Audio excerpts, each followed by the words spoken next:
Alors là, vous avez Bec BD à ma gauche et Bélanger à ma droite. Et là, c'est encore deux livres dont on va vous dire qu'il faut absolument les lire et qui sont des grosses déceptions. Alors dans la série Les Parisiens parlent aux Parisiens et parlent au microcosme, j'ai nommé Aurélien Bélanger. Alors Aurélien Bélanger, c'est le type qui avait écrit il y a quelques années la théorie de l'information, qui se voulait une espèce de plongée dans les années Internet, les années Minitel, et puis finalement qui s'inspirait plus ou moins de la trajectoire de Xavier Niel, mais où en fait vous ne compreniez rien si vous ne connaissiez pas les personnages dont il s'agissait plus ou moins.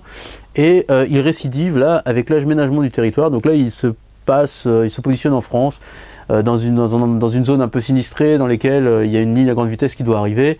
Il essaie de nous expliquer l'aménagement du territoire, les politiques publiques, tout ça dans un roman. Il se prend pour je ne sais qui d'ailleurs, et honnêtement, 22 € pour ça, c'est vraiment très cher. Donc voilà, je vais le mettre à la poubelle, hein, et puis je vous conseille de faire de même. Et alors de l'autre côté, à ma gauche, vous avez Frédéric Bec BD. Alors Frédéric Bec BD, c'est un peu différent, c'est-à-dire que c'est un parisianiste, mais qui par moments arrive à avoir des belles fulgurances. Il avait écrit des beaux premiers romans, 99 francs était finalement une plongée dans le monde de la pub. Et là, on s'était dit, moi quand j'ai lu le pitch de ce livre, Oona et Salinger, je me suis dit, punaise, deux personnages, Salinger qu'on connaît sans connaître, c'est La Trappe-Cœur, qui est vraiment un livre sublime, et Oona Chaplin, qui était la femme de Charlie Chaplin.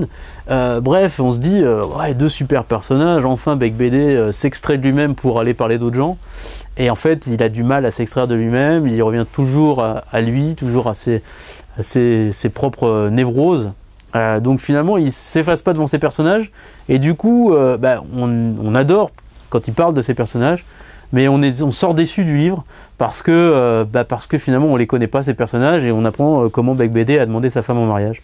Bref, c'est la déception de cette rentrée littéraire. Ça aurait pu être le livre qui aurait fait de Bec BD un grand écrivain, et finalement c'est pas encore ça. À la prochaine peut-être, Frédéric.